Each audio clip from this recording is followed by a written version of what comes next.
Hello, welcome to royal studies for competitive exam. আজকে আমরা মণ্ডল প্রকাশনীর PSC clerkship বইয়ের practice set 2 করব। আর এই যে সেটগুলো করাচ্ছি এইগুলো একটা প্লে লিস্ট করা আছে। প্রত্যেকটা যেগুলোই করাচ্ছি না কেন প্রত্যেকটারই কিন্তু প্লে লিস্ট করা আছে, আপনারা চেক করে নেবেন পরপর। সেই মানে প্রত্যেকটা ভিডিও পরপর থাকবে সেই প্লে লিস্টে, ঠিক আছে? তো চলো শুরু করা যাক। ফার্স্ট কোশ্চেন, 71 কোশ্চেনে বলছে একটি পরিবারের গড় মাসিক খরচ প্রথম 5 মাসের জন্য 2580 টাকা এবং পরের 7 মাসের জন্য 3050 টাকা। যদি ওই পরিবারটি গোটা বছরে এত টাকা সঞ্চয় করে তাহলে ওই বছরে ওই পরিবারের গড় রোজগার কত হবে? তো এখানে কিভাবে করবে, প্রথম 5 মাসের যে খরচ সেটার মোট খরচ আমরা বের করে নিই। তাহলে 5 × 2580, এটা করলে এখানে আসছে কত, 10,000 প্লাস 5×5 = 25, মানে 2500, আর আসলো 40, সরি 400। তাহলে এখান থেকে আসছে 00921, তাহলে 12,900 আসলো। আবার পরের 7 মাসের হচ্ছে খরচ 3050, তো এখান থেকে দেখো 21,350 এইটা আসলো। তাহলে টোটাল দেখো এখানে 12 মাসের, তাহলে খরচ কি হলো, 12 মাসের খরচ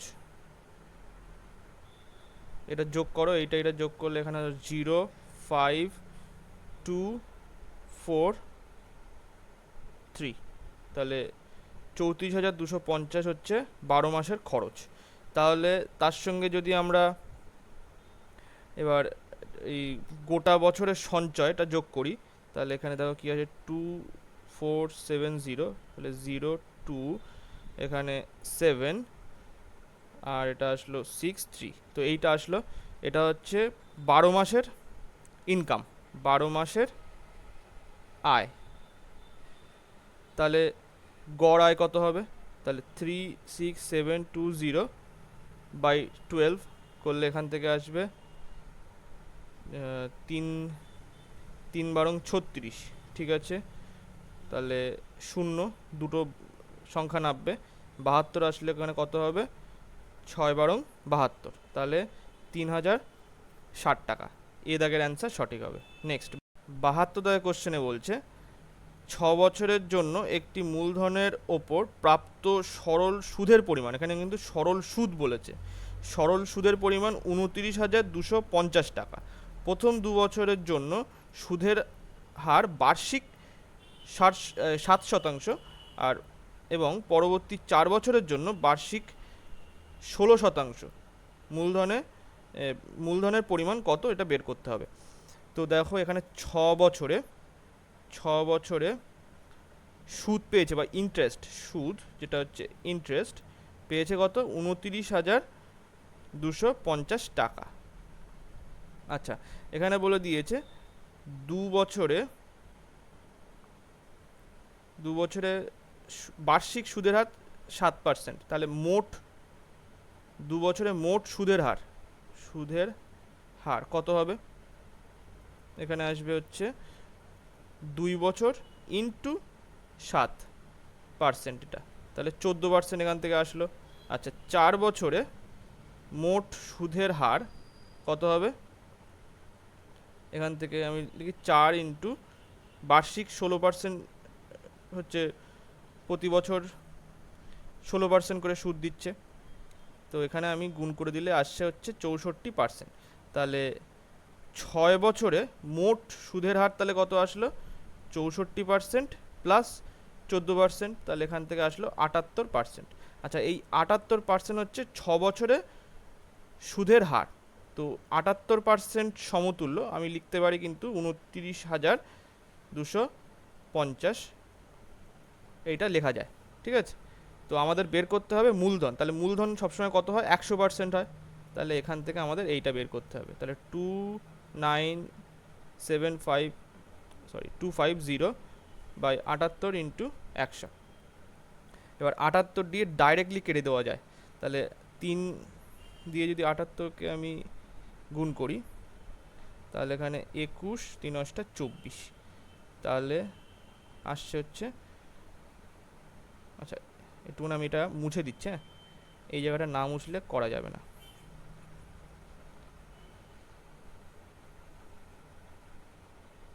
এইবারে দেখো তাহলে 29250/78, এখান থেকে 3 দিয়ে করলাম, তাহলে 3 7 21 আর 3 8 24, তাহলে 234 এখানে আসলো 8, আর এখান থেকে আসলো 5, হ্যাঁ 5 আর 5। এবারে 7 দিয়ে করো, 7 7 7 49, 7 27 56, তাহলে 6 4 5। এবারে এখান থেকে বিয়োগ করলে আসছে হচ্ছে এটা 9, এটা 3, আর এখানে 0 ছিল, তো 0 বসে গেল এখানে। এবার কত দিয়ে যাবে? 5 দিয়ে যাবে। দেখো 5 দিয়ে গেলে পুরোপুরি কেটে যাচ্ছে এটা, তো এখানে 375, তাহলে উত্তরটা আসবে হচ্ছে 375, আর দুটো শূন্য বসে গেল, এই যে 100 ছিল তাই জন্য, তাহলে 37,500 টাকা হচ্ছে মূলধন। বিয়ের দাগের অ্যান্সার সঠিক হবে। নেক্সট 73 দাগের কোশ্চেনে বলছে বিষ্ণু এ বিন্দু থেকে বি বিন্দুতে 54 কিমি প্রতি ঘন্টা গতিবেগে বি বিন্দু থেকে এ বিন্দুতে 90 কিমি প্রতি ঘন্টা গতিবেগে ফিরে যান। যদি বিষ্ণুর ভ্রমণের মোট সময় এত সেকেন্ড হয়, তাহলে বিষ্ণুর ভ্রমণের মোট দূরত্ব নির্ণয় করো। তো আগে আমরা বের করি, আগে একটা আমরা সূত্র কি জানি, যে অতিক্রান্ত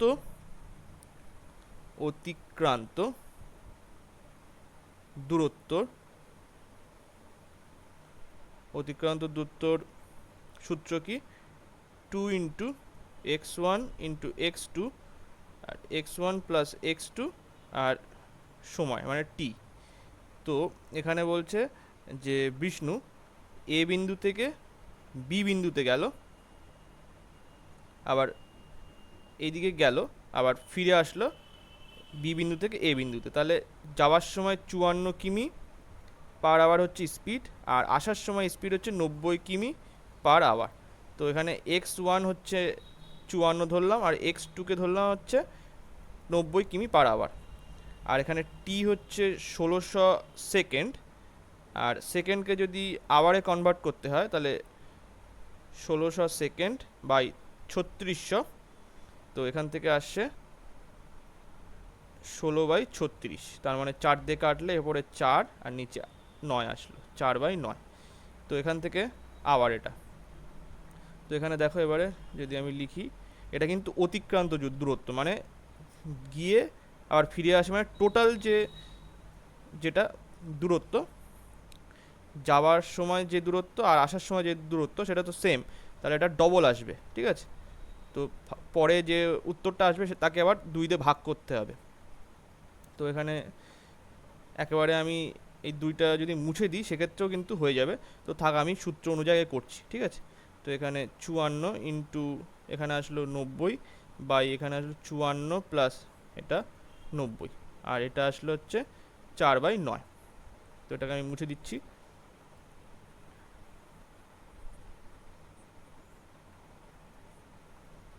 এখানে তাহলে আসছে, এটা দিয়ে কাটলাম 10 আসলো, 254 ইন্টু 10 ইন্টু 4 বাই এখানে আসলো 144, এইটা আসলো। 4 দিয়ে কাটলাম, তাহলে আসলো হচ্ছে 3 4 12 আর 4 6 24, ঠিক আছে।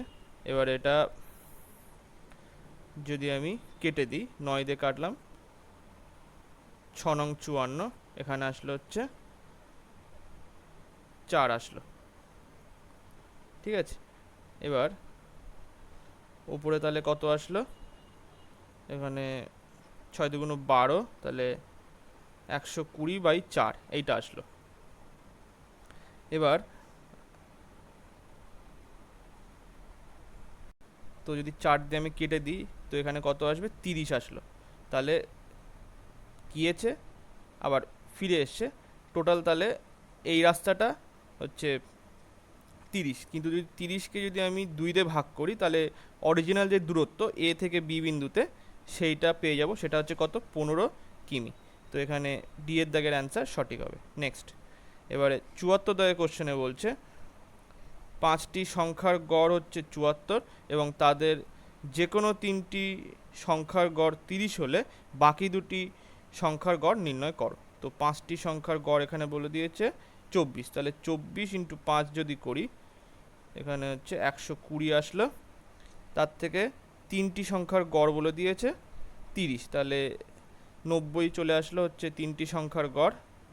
30 × 3 90, তাহলে এটা বিয়োগ করে দিলাম, এখান থেকে আসলো হচ্ছে 30। তাহলে 30কে যদি 2 দিয়ে ভাগ করি তাহলে আসলো 15। দুটো সংখ্যার তাহলে গড় হবে কত 15। সি এর দাগের অ্যান্সার সঠিক। নেক্সট, এবারে হচ্ছে 75 দাগের কোশ্চেন। এখানে বলছে 1899 সালের 11 ডিসেম্বর যদি বুধবার হয় 1901 সালের 17 ডিসেম্বর কী বার হবে? তো দেখো এখানে 1899 সালের 11 ডিসেম্বর, ঠিক আছে। তো এখানে বুধবার বলে দেবা, বুধবার। তো আমরা কি জানি, এটা যখন সাল হচ্ছে লিপিয়ার না হয় তো সেই সালে একটা অসম দিন থাকে, সম দিন, একটা অসম দিন থাকে যখন সাধারণ ইয়ার হয়। লিপিয়ার যদি না হয় তাহলে একটা অসম দিন থাকে। আর এখানে 1900 সাল, এখানেও এটাও কিন্তু সাধারণ ইয়ার, কারণ এটাকে 400 দিয়ে ভাগ করা যাবে কিনা সেটা দেখতে হবে, কিন্তু 400 দিয়ে তো এটা ভাগ যাবে না, সুতরাং এটা হচ্ছে এখানেও একটি অসম দিন থাকবে, অসম দিন, ঠিক আছে। তো তারপরে যে দিনটা আসবে 1901, এখানে দেখো এটা হচ্ছে 11 ডিসেম্বর 1901-এ, তখন কিন্তু দুটো অসম দিন আসলো, অসম দিন, মানে 11 ডিসেম্বর 1901 পর্যন্ত দুটো অসম দিন আসলো, কারণ কি 2 বছর হয়ে গেল। এবার তারপরে আরও কতদিন এক্সট্রা আছে দেখো, এখানে বলেছে 17 ডিসেম্বরের কথা বলেছে, তাহলে 11 ডিসেম্বর অবধি হচ্ছে দুটো দিন অসম। তার সঙ্গে যদি আমি আরও কটা দিন যোগ করব, 11 ডিসেম্বর মানে 17 ডিসেম্বর মাইনাস 11 ডিসেম্বর, তাহলে এখানে কত 6টা দিন আছে, 6টি দিন। তো তাহলে দুটি অসম দিন আর 6টি দিন, তো এখানে আসলো 8টি দিন। এবার 8কে যদি আমি 7 দিয়ে ভাগ করি তাহলে 7 1-কে 7, তাহলে একখানা দেখো অসম দিন আসছে, ঠিক আছে। তাহলে বুধবার প্লাস একটি দিন, তো এখানে আসলো কত বুধ একটি দিন। তো এখানে বুধ প্লাস একটি দিন মানে বৃহস্পতিবার আসবে, ঠিক আছে। তো এখানে অ্যান্সার হবে সি এর দাগের অ্যান্সার সঠিক। 76 দাগের কোশ্চেনে বলছে একটি গাছের পাদদেশ থেকে 90 মিটার দূরত্বে শীর্ষের উন্নতি কোণ 60 ডিগ্রি হলে গাছের উচ্চতা কত? তো এখানে এই হচ্ছে ধরো এই একটা গাছ, তো এর যে পাদদেশ এই জায়গা থেকে 90 মিটার দূরত্বে উন্নতি কোণ কত, তার শীর্ষের উন্নতি কোণ এখানে 60 ডিগ্রি বলে দিয়েছে, ঠিক আছে। তাহলে নিশ্চয়ই এটা 30 ডিগ্রি হবে আর এটা হবে 90 ডিগ্রি। তো এক্ষেত্রে আমরা যেটা করব, এই 30 ডিগ্রি যেখানে থাকবে তার অপোজিট যে বাহু তাকে আমরা এ ধরে নেব, আর 60-এর অপোজিট তাহলে এটা আসবে হচ্ছে √3, এটা সূত্র কিন্তু, হ্যাঁ। তো 60-এর অপোজিটে যে বাহুটা থাকবে সেটা হচ্ছে a √3 হবে, আর 90 ডিগ্রির অপোজিটে যে বাহুটা থাকবে সেটা হচ্ছে 2a আসবে। তো এখানে 30 ডিগ্রির অপোজিটে যে বাহুটা, তো এইটা কিন্তু আমাদের জানা আছে, এর মান কত বলে দিয়েছে 90 বলে দিয়েছে, বলছে গাছের পাদদেশ থেকে 90 মিটার দূরত্বে গিয়ে যে উন্নতি কোণ সেটা হচ্ছে শীর্ষের সঙ্গে, গাছের যে শীর্ষ তার সঙ্গে 60 ডিগ্রি কোণ করবে। তো এইটার মান কিন্তু আমাদের জানা আছে এইটা। তো এ সমান এখানে 90 দিলাম, তাহলে চেয়েছে আমাদের এই গাছের উচ্চতা চেয়েছে এইখানটায়, এইটা চেয়েছে। তো এখান থেকে আমি পেয়ে যাচ্ছি 90√3। গাছের উচ্চতা কত? 90√3। তো ডি এর দাগের অ্যান্সার সঠিক। কোনো করতেই হলো না, জাস্ট এইটা জানলে, এই সূত্রটা জানলে সহজেই হয়ে যাবে। নেক্সট 77 দাগের কোশ্চেনে বলছে ঘড়িতে যখন 4:40 বাজবে তখন ঘন্টা এবং মিনিটের কাঁটা যে কোণ তৈরি করবে সেটা হচ্ছে, এখানে সূত্রটা হচ্ছে 1/2, এখানে কোণ বলছে থিটা ইকুয়ালস টু 1/2 m, মানে মিনিটের কাঁটা মাইনাস 30 ইন্টু আওয়ার হ্যান্ড। তো এখানে আমাদের 11/2 ইন্টু মিনিট এখানে 40 আর 30 ইন্টু এটা 4:40 বলেছে, তাহলে আওয়ার হ্যান্ড এখানে আওয়ার হচ্ছে কত 4 আর মিনিট কত 40। তো সেটা লিখলাম, এটা দিয়ে কাটলে এখানে আসলো 20, তাহলে এখানে 220 মাইনাস এটা যদি আমি গুণ করি 120 আসলো, তাহলে এখান থেকে 100 ডিগ্রি অ্যাঙ্গেল আসবে। বি এর দাগের অ্যান্সার সঠিক। নেক্সট 78 দাগের কোশ্চেনে বলছে এইটার সরলীকৃত রূপ কেমন হবে। তো দেখো এখানে রুট,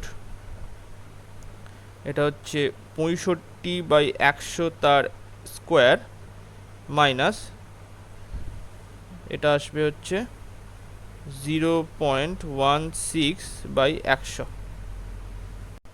তো এই জায়গাটা একটু ভুল হয়েছে, এটা লিখতে হবে হচ্ছে 16/100 তার স্কোয়ার।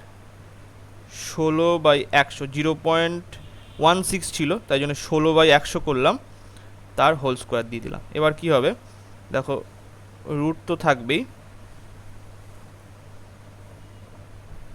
এই, আর 100 যেহেতু 100 স্কোয়ার এখানে দুজনেরই আছে, তাহলে লসাগু আসবে কত 100 স্কোয়ার এইটা, আর তাহলে এখানে আসবে কত 65 স্কোয়ার মাইনাস 16 স্কোয়ার। তাহলে এখান থেকে আমি এই 100 স্কোয়ারটাকে বাইরে নিয়ে আসলাম, তাহলে 1/100 আসলো। আর এখান থেকে আসছে দেখো, এখান থেকে আসছে হচ্ছে 65 এ স্কোয়ার মাইনাস বি স্কোয়ারের সূত্রে ভেঙে দিলাম, তাহলে 65 মাইনাস 16, আর এটা আসবে 65 প্লাস 16।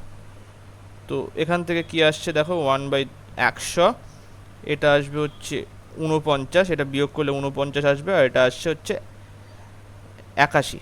তো এখান থেকে বেরিয়ে আসবে হচ্ছে 7 ইন্টু 9 তা বাই 100, তাহলে 63/100, তার মানে হচ্ছে 0.63। তো এখানে অ্যান্সার কোনটা হবে? এ দাগের অ্যান্সার সঠিক হবে 0.36। নেক্সট 79 দাগের কোশ্চেনে কি বলছে, এই 81.84 প্লাস 118.16, তো যদি এখানে গুণ করে যোগ করে দিই, তো দেখো 0.84 প্লাস 0.16 যদি করি তাহলে এখানে আসলো 1, তাহলে 81 প্লাস 1 82 আসলো, প্লাস এখানে আসছে হচ্ছে 118, তার মানে কত 200 আসলো এখানে। ঠিক আছে, তাহলে 200 বাই এখানে আছে 5 কিউব মানে 125। তো 25 দিয়ে কাটলে এটা আসছে কত, 25 দিয়ে কাটলে 8 আসলো, আর 25 দিয়ে কাটলে এটা আসলে হচ্ছে, এটা কি আসছে 5 আসলো, তাই তো?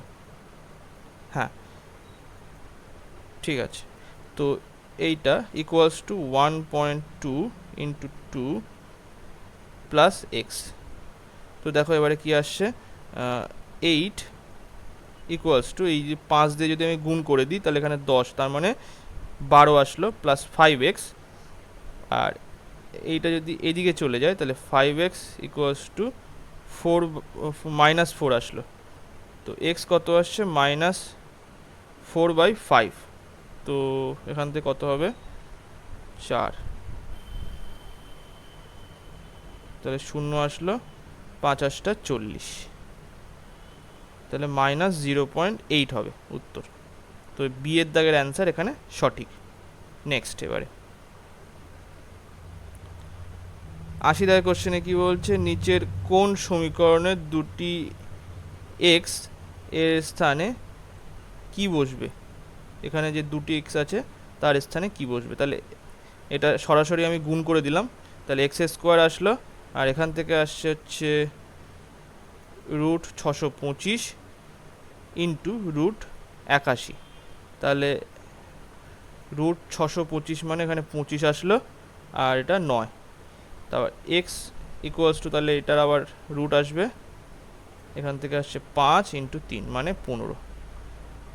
তাহলে এক্সের মান কত, এখানে বি হবে, 15 হবে। নেক্সট 81 দাগের কোশ্চেনে বলছে একজন ব্যবসায়ী 26 কেজি চাল 25 টাকা প্রতি কেজি দরে সঙ্গে 30 কেজি অন্য ধরনের চাল যার মূল্য 40 প্রতি কেজিতে মিশ্রিত করলেন। এরপর তিনি সেই মিশ্রিত চালকে 35 প্রতি কেজি দরে বিক্রি করলেন। ব্যবসায়ীর লভ্যাংশ হলো কত? তো দেখো, এটা অ্যালিগেশনের মাধ্যমে করা যায়, কিন্তু এটা বড় হয়ে যাবে অনেক, কারণ এটা এখানে পয়েন্টে উত্তর আছে, ঠিক আছে। তো সেক্ষেত্রে আমরা নর্মাল প্রসেসে করছি। তো মোট মিশ্রণের ক্রয় মূল্য আগে আমরা বের করে নিই। তাহলে মিক্সচার সিপি এখানে হচ্ছে 26 ইন্টু 25 প্লাস এখানে আসছে এটা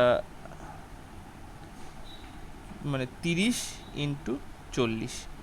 তো এখান থেকে গুণ করলে 50 ইন্টু 13 মানে 650 প্লাস এইটা আসছে হচ্ছে 1200। তো এখান থেকে আসছে 1850।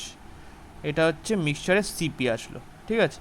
তো আর মোট বিক্রয় মূল্য কত মিক্সচারের,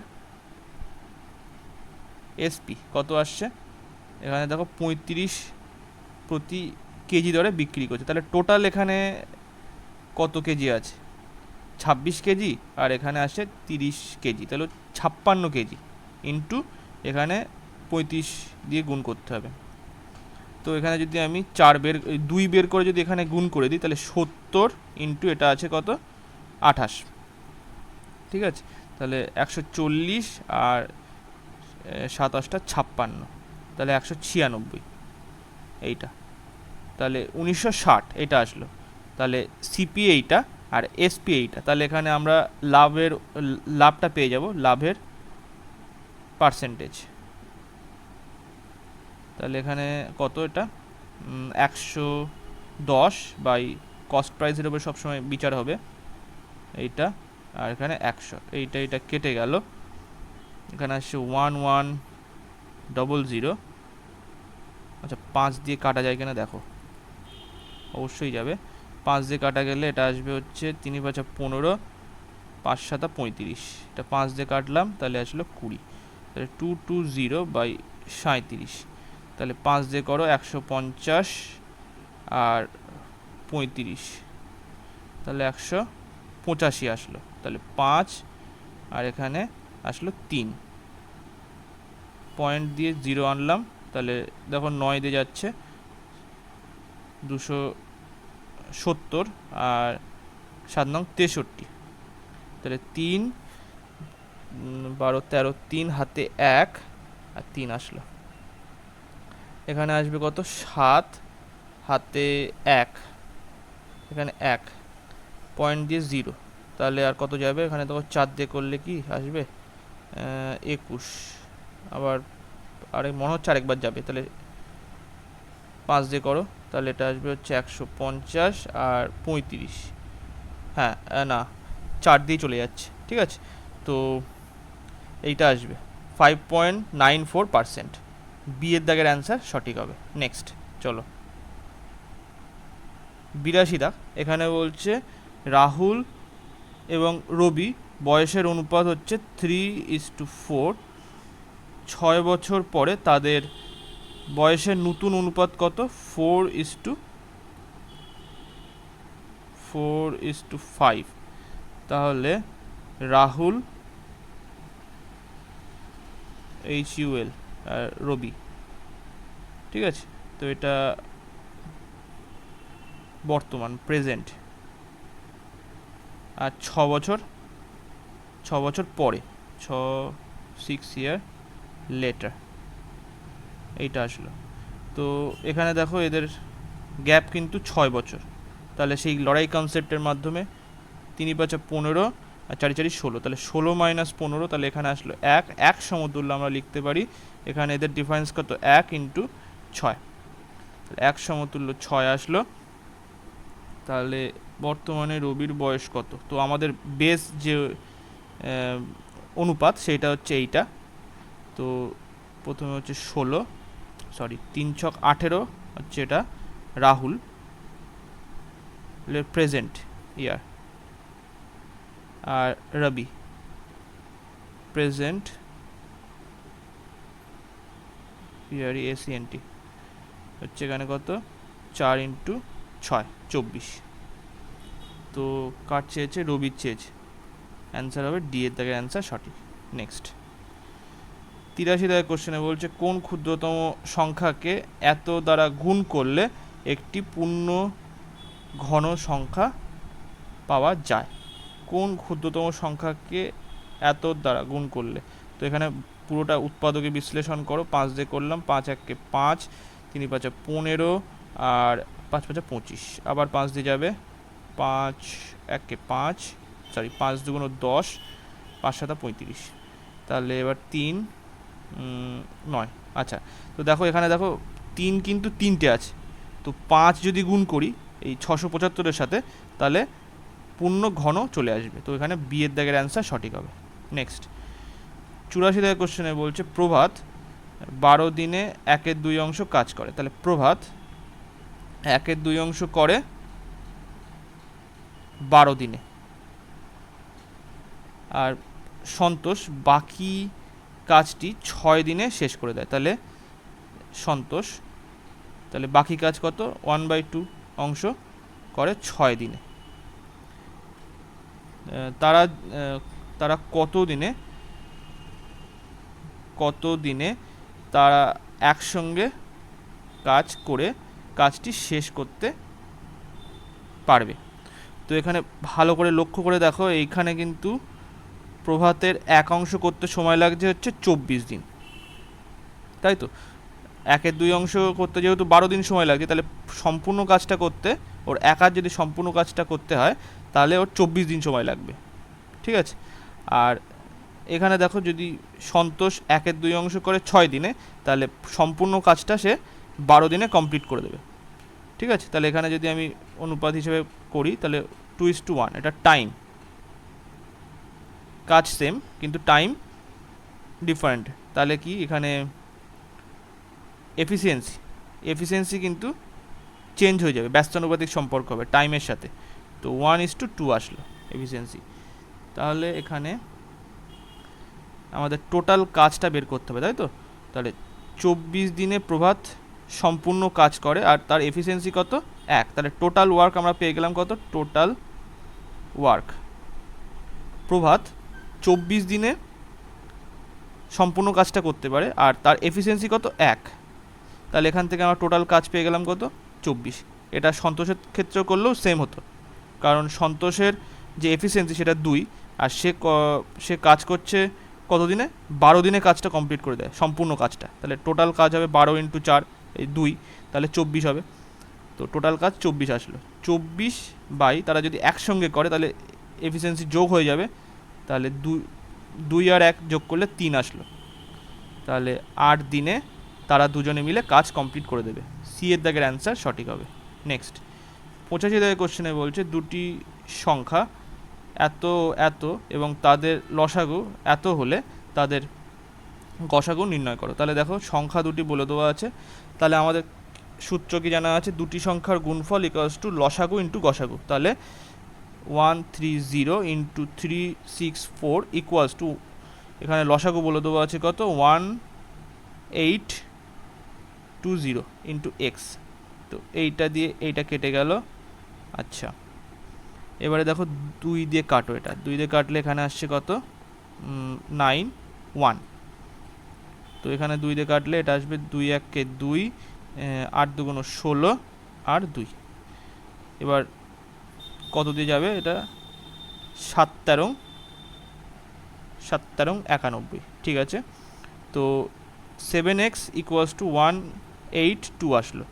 এবার 7 দিয়ে যদি এটাকে কাটো তাহলে 7 দুগুণ 14, 6 7 42, তাহলে এক্সের মান কত আসবে? 26 আসবে। তো এখানে গসাগু কত তাহলে? 26। এ দাগের অ্যান্সার সঠিক।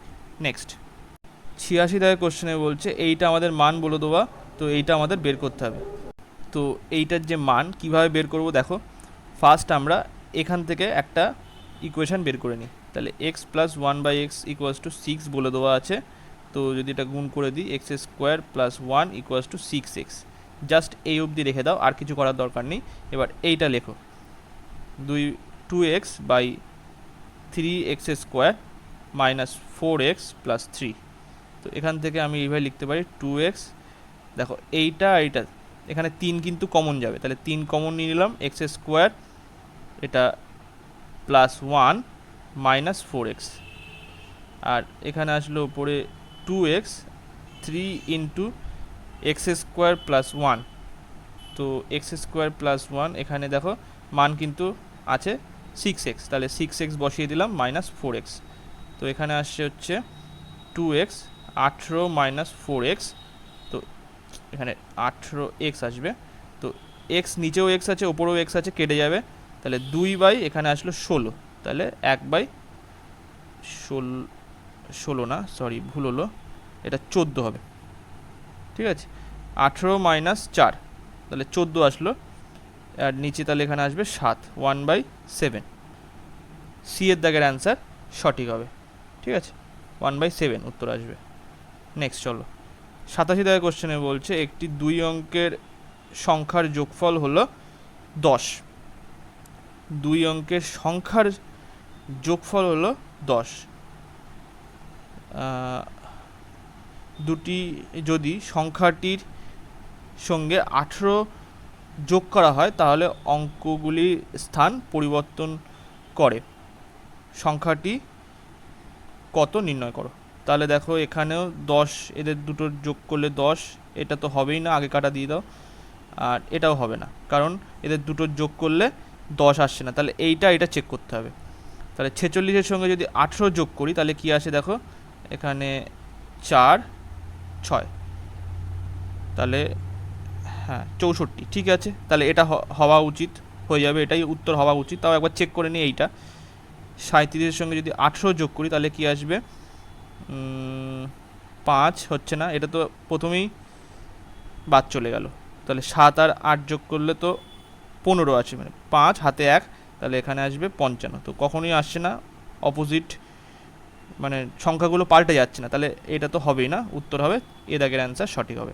নেক্সট চলো 88 দাগের কোশ্চেনে বলছে 1000 টাকার রাশিকে এমনভাবে দুটি ভাগে ঋণ দেওয়া হয় যে 1/5 বছরের জন্য বার্ষিক 10% হারে সরল সুদ, অন্য ভাগে বার্ষিক 12.5% হারে 4 বছরের সরল সুদের সমান হয়। তো ফার্স্ট আমি কি করব যে, আচ্ছা এখানে একটা জিনিস লক্ষ্য করো, দেখো 5 বছরের জন্য বার্ষিক 10% সরল সুদের হারে, ঠিক আছে, তাহলে 5 ইন্টু 10%, এটা করলে কত, 5 বছরে মোট যে সুদের হার সেটা আসবে কত, 50%। আচ্ছা পরের বারে দেখো অন্য ভাগে বার্ষিক 12.5% হারে 4 বছরের সরল সুদের সমান, তাহলে 4 ইন্টু 12.5% যদি করি তাহলে এটা যদি গুণ করো দেখো 25 ইন্টু 2 মানে 50, এখানেও 50% আসলো, ঠিক আছে, এখানেও 50% আসছে, তাহলে এখানেও 50% আর এখানেও 50% আসছে, তাহলে সেক্ষেত্রে কী হবে, এই যে 1000 টাকাটাকে ভাগ করা হচ্ছে, জাস্ট নর্মাল 2 ভাগে ভাগ করে দিয়েছে, 2 দিয়ে ভাগ করো, উত্তর হয় 500 টাকা। তুমি ট্রেডিশনাল মেথডেও করতে পারো, দেখো এখানে এক্স ধরে নিলে, এক্স 5 বছরের জন্য 10% হারে সুদ, তাহলে এটা ইন্টারেস্ট আসছে কত, এইটা হচ্ছে interest, I equals to PRT/100, তাহলে ইন্টারেস্ট, এইটা ইন্টারেস্ট ইকুয়ালস টু বলে দিয়েছে, সমান বলে দিয়েছে 1000 মাইনাস এক্স ইন্টু 4 4 বছরের জন্য ইন্টু 12.5/100। তো এটা কেটে গেল, এখানে দেখো এখানেও 50%, এটা গুণ করলেও 50%, তাহলে ডাইরেক্টলি আমি কেটে দিলাম, তাহলে এখান থেকে আসছে x equals to 1000 minus x, তাহলে 2x ইকুয়ালস টু 1000, তাহলে এক্স ইকুয়ালস টু আসছে 500। তো এখানে উত্তরটা হবে এ। তো এইটাই সুবিধা, আগে ফার্স্ট দেখে নেবে যে এখানে গুণ করে কি সুদের হারটা সমান আসছে কি না, তাহলে ডাইরেক্টলি এইভাবে করা যায়। এছাড়া যদি টাইমটা সেম দিত তাহলে কিন্তু খুব সহজেই অ্যালিগেশনের মাধ্যমে করা যেত। ঠিক আছে, তো নেক্সট চলো পরেরটা। 89 কোশ্চেনে বলছে এক্স এবং ওয়াই দুটি ট্রেন এ থেকে বি পর্যন্ত যথাক্রমে 80 কিমি, এ বি 80 কিমি পার আওয়ার বেগে আর বি থেকে এতে 90 কিমি পার আওয়ার গড় গতিতে যাত্রা করে। ভ্রমণের সময় যদি এক্স ওয়াইয়ের চেয়ে 1 ঘন্টা বেশি সময় নেয় তবে এ এবং বি এর মধ্যেকার দূরত্ব কত? তাহলে এখান থেকে এটা যাওয়ার সময়, এটা আসার সময় হচ্ছে 90 কিমি পার আওয়ার। তো দেখো এখানে স্পিড বিফোর যাওয়ার সময় আর আসার সময়, যাওয়া আসা। তো ফার্স্টে স্পিড ছিল, যাওয়ার সময় স্পিড ছিল 80 কিমি পার আওয়ার, আসার সময় স্পিড হচ্ছে 90 কিমি পার আওয়ার। তাহলে এটা কেটে দিলাম, 8:9 আসলো। যেহেতু ডিস্ট্যান্স সেম তাহলে স্পিড আর টাইমের মধ্যে ব্যস্তানুপাতিক সম্পর্ক হবে, তো 9:8 আসলো। এখানে দেখো 1 অনুপাতে এখানে 1 কমেছে, তাহলে 1 সমতুল্য। এখানে বলছে এক্স ওয়াইয়ের চেয়ে 1 ঘন্টা বেশি সময় নেয়। এই যে এটা হচ্ছে এক্স, এটা ওয়াই, তাহলে 1 সমতুল্য 1 ঘন্টা। তাহলে এর হচ্ছে 9 ঘন্টা সময় লাগছে এক্সের, আর ওয়াইয়ের সময় লাগছে হচ্ছে 8 ঘন্টা। তো এইবারে বলছে যে বি এ আর বি এর মধ্যেকার দূরত্ব কত? তাহলে দেখো এখানে এদের ফার্স্ট এক্সের যে স্পিড সেটা হচ্ছে 80 কিমি পার আওয়ার আর 9 ঘন্টা সময় লাগছে, তাহলে গুণ করলে হচ্ছে 720 কিমি। বি এর দাগের অ্যান্সার সঠিক হবে। নেক্সট 90 কোশ্চেনে বলছে ট্রাপিজিয়ামের দুটি সামন্ত্রিকের সমান্তরাল বাহুর দৈর্ঘ্য যথাক্রমে 53 সেমি এবং 63 সেমি এবং ট্রাপিজিয়ামটির ক্ষেত্রফল হলো এত বর্গ সেমি এবং ট্রাপিজিয়ামের সমান্তরাল বাহু দুটির মধ্যেকার দূরত্ব তাহলে কত হবে? তো এখানে ট্রাপিজিয়ামটা দেখতে কিছুটা এরকম হয়, এইটা হচ্ছে ট্রাপিজিয়াম। তো এখানে বলছে দুটি সমান্তরাল বাহুর দৈর্ঘ্য যথাক্রমে এটা 53, এটা হচ্ছে 63, আর এখানে বলছে ট্রাপিজিয়ামটার ক্ষেত্রফল বলে দিয়েছে, তাহলে এরিয়া বলে দেওয়া আছে কত? 968। আর তাহলে হাইটটা বের করতে বলেছে, মানে এই দুটো সমান্তরাল বাহু দুটির মধ্যেকার যে দূরত্ব বা হাইট, ট্রাপিজিয়ামের হাইটও বলতে পারো, তো এইচ বের করতে হবে। তো আমাদের সূত্রটা কি? h/2 দুটি মানে এটা হচ্ছে x1 আর এটা x2, দুটি সমান্তরাল বাহু দুটির যোগফল, এটাই হচ্ছে সূত্র। তো এখানে দেখো আমাদের দেওয়া আছে 968 হচ্ছে এরিয়া, আর এইচটা বের করতে হবে। আর আমাদের x1 বলে দেওয়া আছে কত? x1 বলে দেওয়া আছে 53, আর x2 বলে দেওয়া আছে কত? এখানে 68টা 68 হবে, 63 না 68, তো এখানে 68। তো এবার এখান থেকে দেখো 968 h/2 ইন্টু এখান থেকে আসছে, এটা যদি যোগ করো দেখো এখানে 1 আর এটা আসবে 12। এবার এটাকে যদি আমি ডাইরেক্টলি এটা দিয়ে কেটে দিই, দেখো এখানে 8 দিয়ে গুণ করলে কিন্তু এইটা চলে আসবে, তাহলে এখানে 8 আসবে। তাহলে h ইকুয়ালস টু কত আসছে? 8 ইন্টু 2 মানে 16 আসলো। তো 16 সেমি হবে, সি এর দাগের অ্যান্সার এখানে সঠিক। নেক্সট 91 কোশ্চেনে বলছে সরল সুদ 10 বছরে কিছু পরিমাণ অর্থ দ্বিগুণ হলে সুদের হার কত? তো সরল সুদে এখানে 10 বছরে কিছু পরিমাণ অর্থ দ্বিগুণ হলে সুদের হার কত হবে? তাহলে দেখো এখানে পি আর দ্বিগুণ হচ্ছে, তাই তো? তাহলে পি প্লাস আই মানে মূলধন প্লাস সুদ। তো এক যদি মূলধন হয়, মানে সুদ আসল মিলে হচ্ছে কত? 2। তো দেখো এখানে ইন্টারেস্ট তাহলে এখানে কত? তাহলে 2 মাইনাস 1, ইন্টারেস্ট আসবে কত? তাহলে 1। ঠিক আছে, তাহলে সুদের হার আমাদের বের করতে হবে। তাহলে সুদের হার এটা হচ্ছে 10 বছরে হচ্ছে, ঠিক আছে? তাহলে 1 equals to 1 into 100 into R by 100, তাহলে এটা কাটলে 10% হবে স্বাভাবিকভাবেই। তো এখানে এ দাগের অ্যান্সার সঠিক হবে। নেক্সট 92 কোশ্চেনে বলছে P into 2/3 equals to Q into 75/100 equals to R into 0.6 বলেছে। তাহলে 0.6 মানে এখানে 6/10। তো জাস্ট আমি এইভাবে করে নিই আগে। 2/3 ইকুয়ালস টু কিউ কত এখানে আসবে, এটা দিয়ে যদি আমি কেটে দিই 3/4 আসলো এটা। তাহলে 3/4 আর আর এর মান কত আসবে এখানে? 3/5 আসলো, ঠিক আছে? তাহলে এইটা সমান আমি 1 ধরে নিলাম, 1 ধরে নিলাম। তাহলে এখানে এইটা না, এখন দাঁড়াও, এরপরে হচ্ছে এইভাবে লিখতে পারি আগে, সেইভাবে লিখে তারপরে 1 ধরবো। এটা এখন লিখে লাভ নেই। তো এটাকে আমি এইভাবে লিখতে পারি 3/2, এটা এইভাবে লেখা যায় অবশ্যইভাবে। তো এবার দেখো কিউকে আমি এইভাবে লিখছি, কিউ আর এখানে 4/3, আর এইটাকেও এইভাবে লেখা যায় 5/3। এইটাকে ধরছি আমি 1 ধরলাম।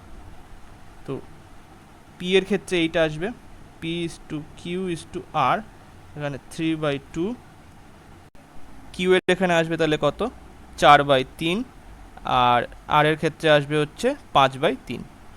তাহলে এবার আমি ওপরে যদি 6 দিয়ে গুণ করে দিই, তাহলে এখানে কি আসবে? 3 ইন্টু 3 মানে 9, এখানে 8 আসলো, আর এখানে আসবে হচ্ছে 10। তো 9:8:10 আসবে।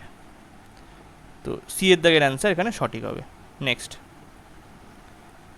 93 কোশ্চেনে কি বলছে? দুইটি পাইপ আলাদা আলাদাভাবে একটি ট্যাঙ্কে যথাক্রমে 6 ঘন্টা এবং 9 ঘন্টা ভর্তি করতে পারে। দুটি পাইপ একসঙ্গে খুললে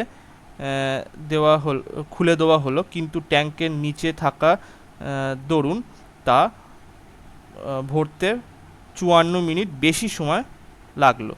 যদি পাইপ দুটি বন্ধ করে দেওয়া হয়, তাহলে ওই ছিদ্রটি কত সময় নেবে ট্যাঙ্কটিকে খালি করতে? আচ্ছা, তো এখানে দেখো একটা পাইপ হচ্ছে 6 ঘন্টায় ভর্তি করে দেয় সম্পূর্ণ ট্যাঙ্কটি, আর দ্বিতীয় পাইপ এটা 9 ঘন্টায় সম্পূর্ণ ট্যাঙ্কটি ভর্তি করে দেয়। দুটি পাইপ একসঙ্গে খুলে দেওয়া হলো, কিন্তু ট্যাঙ্কের নিচে এখানে ছিদ্র থাকার দরুন হবে, নিচে ছিদ্র থাকার দরুন তা ভরতে 54 মিনিট বেশি সময় লাগলো। তো দেখো আগে এখানে এদের লসাগু কত আসবে? এটা 18, তাহলে এটা 3, এটা 2, তাহলে এখান থেকে সময় লাগছে কত? এদের টোটাল এফিসিয়েন্সি হচ্ছে 5, তাহলে 18/5 করলে এখানে এই দুটো পাইপের সময় লাগবে ভর্তি করতে। তাহলে 5, 3 × 5 = 15, এখানে 3/5, এখানে যদি 60 দিয়ে গুণ করো তাহলে 12, তাহলে 3 ঘন্টা 36 মিনিট। এবার বলছে যে যেহেতু ছিদ্র আছে তার জন্য এক্সট্রা আরও 54 মিনিট সময় লাগছে, তাহলে 3 hour plus 36 minute plus 54 minute. তো এখান থেকে দেখো 3 আওয়ার প্লাস এটা যোগ করলে আসছে হচ্ছে 40 প্লাস 50, ঠিক আছে? আর যদি আমি এখান থেকে এক্সট্রা আরও 20 দিয়ে দিই, তাহলে এখানে 1 ঘন্টা চলে আসলো, আর এখানে 30 চলে আসলো। তাহলে এইটাই ভাই লিখছি 1 ঘন্টা 30 মিনিট। তো এখানে 4 আওয়ার 30 মিনিটস সময় লাগছে।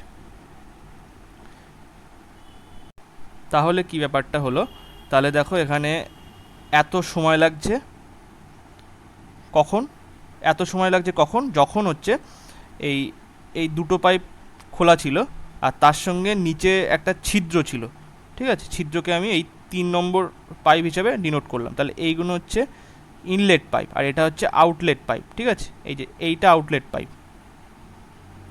এইটা হচ্ছে আউটলেট পাইপ আর এটা ইনলেট পাইপ, এই দুটো। তো এই এই তিনটে একসাথে খোলা থাকার জন্য তখন এদের সময় লাগছে কত, 4 hour 30 minutes, 4 hour 30 minutes সময় লাগছে। তাহলে 4 + 1 = 2, এইটা আমি লিখতে পারি এইভাবে। তো এখান থেকে আসছে হচ্ছে 9/2 hour। এবার দেখো আমরা তাহলে এদের তিনজনের টোটাল এফিসিয়েন্সি বের করব। টোটাল এফিসিয়েন্সি তাহলে কীভাবে বের করব, টোটাল কাজ হচ্ছে 18 আর সময় লাগছে কত, এইটা, তাহলে 9/2, তাহলে 2টা আমি ওপরে লিখে দিতে পারি, ওপরে চলে যাবে, তাহলে এটা ওপরে লিখলাম এইভাবে 2, তাহলে এইটা দিয়ে কাটলে এটা আসলো 2, তাহলে 4। এই তিনজনের টোটাল এফিসিয়েন্সি কত আসলো, 4 আসলো, ঠিক আছে। আমি এই জায়গাটা একটু মুছে দিচ্ছি তাহলে সুবিধা হবে।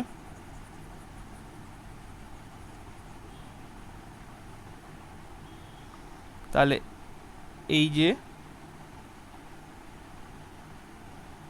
এই তিনজনের টোটাল এফিসিয়েন্সি কত আসলো, এটা এফিসিয়েন্সি বা দক্ষতা, এখানে 4 আসলো। আর আমাদের এই দুটো ইনলেট পাইপ এর এফিসিয়েন্সি কত, এটা 3, এটা 2, তাহলে এর এফিসিয়েন্সি আমরা পেয়ে যাব, সেটা হচ্ছে -1। মাইনাস কেন, এটা হচ্ছে খালি করছে বলে এখানে মাইনাস আসলো।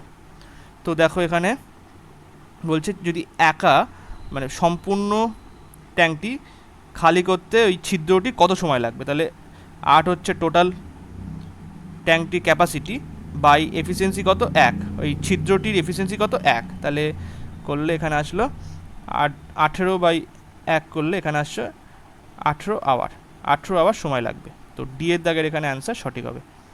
নেক্সট 94 দাগের কোশ্চেনে বলছে সরল করো, তো এইটা সরল করতে হবে। তো 1/2 মাইনাস এখানে আসছে 1/2 ইন্টু 1/2, এটা ভাগটা যেমন আছে তেমন লিখে দিলাম। এটা আসছে হচ্ছে 1/2 ইন্টু 1/2 এটা সরি ইন্টু না, এটা ভাগ, এখানে আসবে হচ্ছে 1/2, আচ্ছা প্লাস দিয়ে যেটা আছে সেইটা আমি এইভাবে লিখছি, দেখো 1/2 ইন্টু 2, তাহলে এটা কেটে গেলে এখানে আসলো 1, এইটা এইভাবে আসলো। তো এবার এটা আমি মুছে দিলাম। এবার এই জায়গাটা দেখো, এটা মুছে দিই, 1/2 মাইনাস 1/2 ইন্টু 1/2 ভাগ 1/2 ইন্টু 1/2, এখানে আমি ইন্টু 2 করে দিলাম, প্লাস 1। এবার 1/2 মাইনাস 1/2 ইন্টু 1/2 ভাগ এইটা কেটে গেল। তো এখান থেকে আসছে 3/2, 1/2 প্লাস 1, তাহলে এখানে 3/2 আসলো, এইটা 1/2 ভাগ 1/2 ইন্টু 1/2 ইন্টু 2/3, এইটা আসলো, তাহলে এইটা কেটে গেল। তো এখান থেকে আসছে 1/2 মাইনাস 1/6 আসলো। তো এখান থেকে আসছে উপরে আমি 3 দিয়ে গুণ করলাম, তাহলে নিচেও 3 দিয়ে গুণ করলাম, 6 আসলো, তাহলে 2/6, তাহলে 1/3 আসবে। তো এখানে অ্যান্সার হবে এ, 1/3। নেক্সট 95 দাগের কোশ্চেনে বলছে একটি মিশ্রণে দুধ ও জলের অনুপাত, তো এটা মিল্ক আর ওয়াটার অনুপাত হচ্ছে 5:1, ওই মিশ্রণে আরও 5 লিটার জল যোগ করা হলে নতুন মিশ্রণে দুধ ও জলের অনুপাত হয় এখানে 5:2।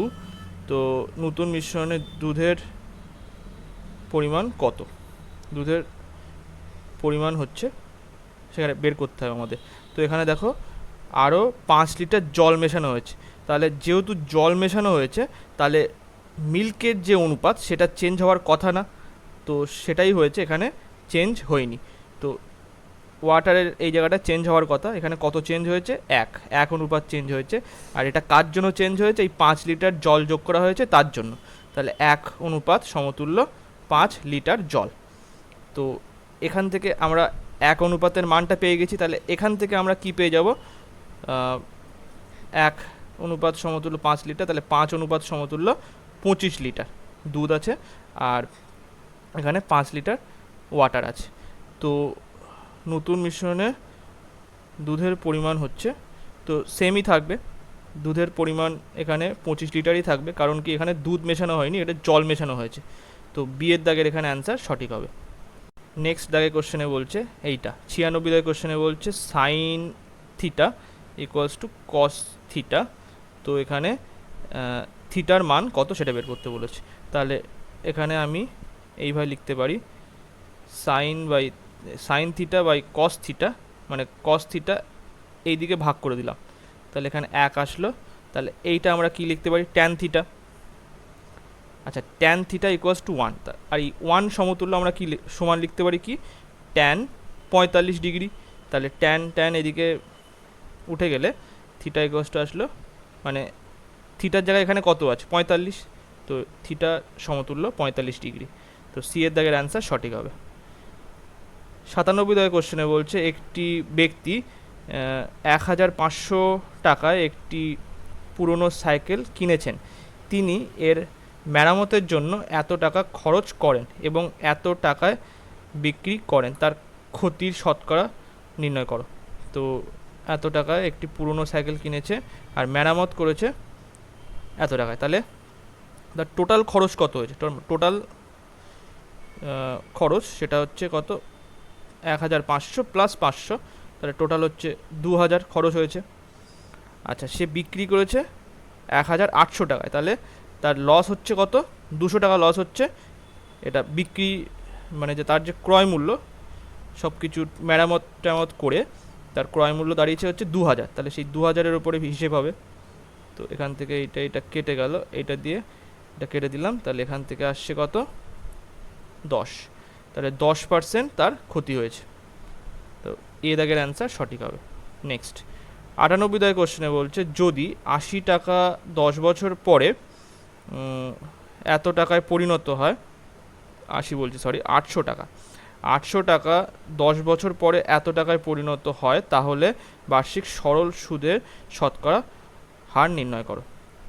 তো এখানে কত, 400, মানে 800 আর 800 হচ্ছে মূলধন, পি হচ্ছে 800, আর ইন্টারেস্ট কত, 12,000 মাইনাস 800, মানে 400 এখানে হচ্ছে ইন্টারেস্ট।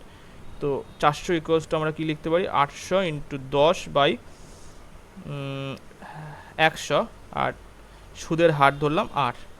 তো এই 100 দিয়ে এটা কেটে দিলাম, আর এইটা দিয়ে এটা কাটলে আর ইকুয়ালস টু, এটা দিয়ে 8 দিয়ে 40-এ কাটলে 5 আসলো, তাহলে আর সমান হচ্ছে 5%।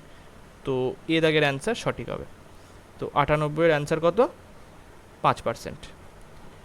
99 দাগের কোশ্চেনে বলছে দুই বন্ধু নিতাই ও জবার, নিতাই আর জবারের যে দিলাম, তো এত এবং এত টাকা মূলধন নিয়ে একটি ব্যবসা শুরু করে, তাহলে 1500 আর এটা 2500, এই শূন্য এটা শূন্য কেটে দিলাম, এটা 5 দিয়ে কাটলে 3, এটা 5 দিয়ে কাটলে 5 আসলো।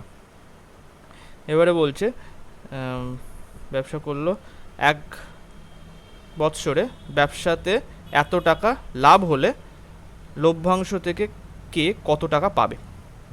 তাহলে 1 বছরে লাভ হচ্ছে কত, এত টাকা, তাহলে যেহেতু তারা মানে কেউ পরে আসেনি কেউ আগে আসেনি, তারা সেম টাইমের জন্যই টাকাটা রেখেছে, তো এটাই হচ্ছে তাদের লভ্যাংশ অনুপাত।